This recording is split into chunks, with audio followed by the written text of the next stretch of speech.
أعوذ بالله من الشيطان الرجيم. بسم الله الرحمن الرحيم.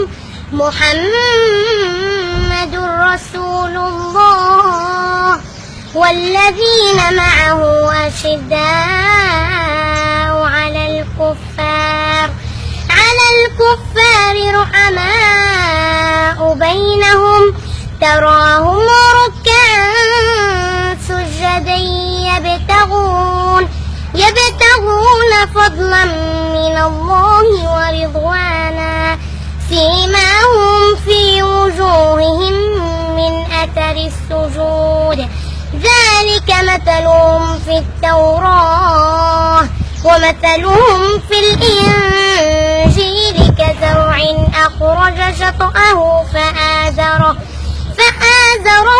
فاستغلظ فاستوى على سوقه يعجب الزراع ليغيظ بهم الكفار. وعد الله الذين آمنوا منهم مغفرة وأجر عظيم. ولا يمشي لك 26 على